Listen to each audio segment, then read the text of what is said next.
You don't expect to see a good-looking truck like that in an old garage, though. That's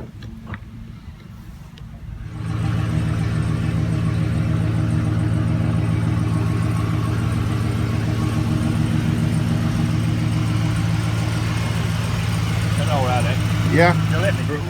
You can look in here now. See, 15,761. And how old is this truck? It'll be 11 years old the 4th day of June. Dang. 4 more weeks. I bet the resale value on this truck's higher than any other that came out that year. I was talking, if you have a wreck, it probably wouldn't give you half what it's worth. Yeah. Pull it back in here and get out of the way. Well, in 1979, Jimmy Carter come on television and claimed there's a gas shortage, but he didn't say when the gas shortage is over with that you could go back to driving normal. He just told everybody to cut their driving 10%, set the thermostats at 78 and 68. And I guess you ain't old enough to remember it, but a lot of government offices and everything did for a while. Yeah, I was 10 years old. but they quit, and he should have said the gas shortage is over with. Of course, he's just in another year and a half till Reagan come in. Yeah. And nothing's more said about it. I should have wrote somebody then. Yeah. I could drive fairly well then. I drove 3,000 miles there in 79.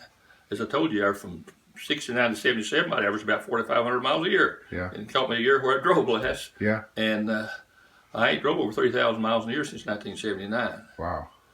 I went over in 2002.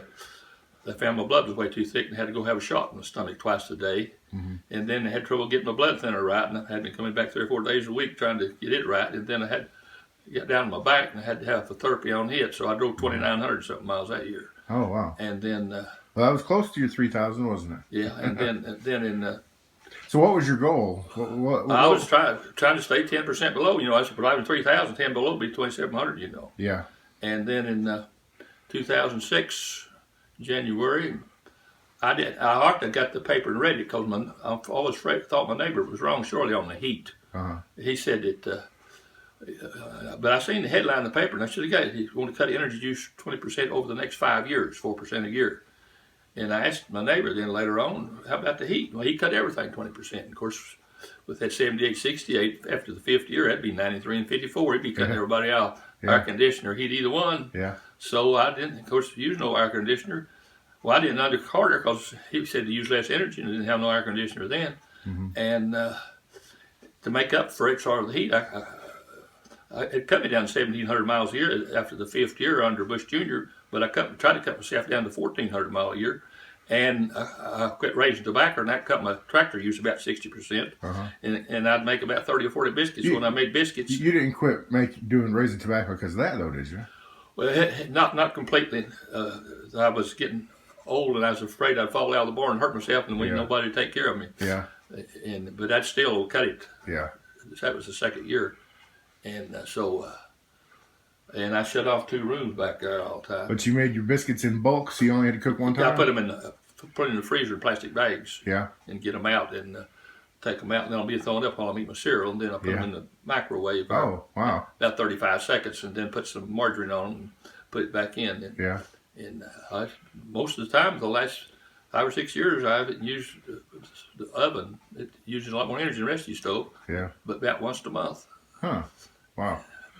So, freezing biscuits, no air conditioner in the summertime. What are some other tips that you did to keep your energy use down?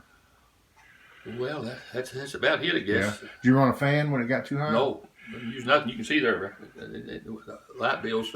Yeah, you didn't even have a fan or nothing. No, I didn't use nothing. Boy, you must like that. Our in 2012, you remember there when it got 106 on Saturday, the last day of June, and the day before it was 104. Yeah. It was about 93 or 4 degrees here in the house, and I couldn't go to sleep. I slept naked without any cover and with a fan, just kind of fan going, and still. I said, I wish George Bush Jr. was over on the other bed. Is that when you decided it was about time to get in touch with him and see if it was over? Yeah, I started writing them then, but I'd been better off just ask Lamar Alexander to start with. They'll have to pay it in more, and I might have been all right the last 4 or 5 years. What do you think about people that didn't pay no attention to that? Well, I just don't know. That's between them and the Lord, and most people didn't think, because that punishment was so severe, that thought I was just strainer than that. Most people did. Tell me why you felt like it was an obligation. Well, Romans, the 13th chapter, he said, let every soul be subject to a higher power, than no power but to be of God. All power is ordained of God.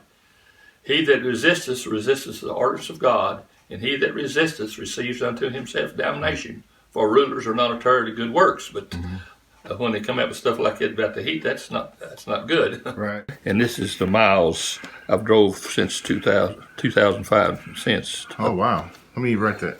And then up here I got wrote down how many miles my truck's going right now, and I, as I told you, 341 miles. And right here is the letter I read to you.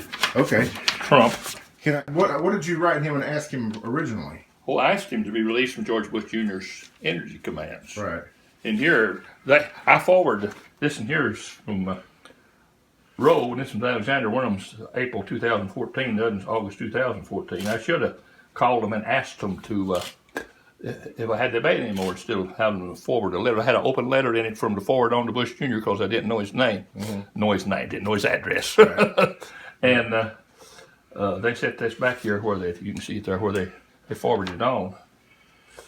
And also the one that Alexander, I ended up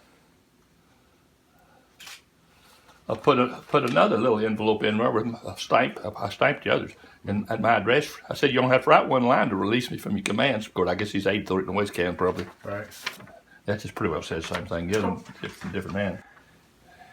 So did anybody ever release you? Not till Alexander. I called Alexander's office and I didn't call him. I wrote him, Alexander. What's wrong with me? I wrote him, and they called me then about 3 weeks later. Then the man said that I didn't have to pay it anymore. And I said, did Lamar Alexander say that? And he said, yeah, he's going to pass a resolution in the Senate to commend people for not wasting energy. Really? So when did that take place? That was, I guess it's right last September. Maybe the early September when I wrote the letter. Right here is just a rough graph of what I sent to Obama. Pretty well the same to what I sent to what's called. I had to correct it 2-3 places, and of course I sent a different one. Did he ever call you back or write you back? No, Obama never did hear nothing from him neither time.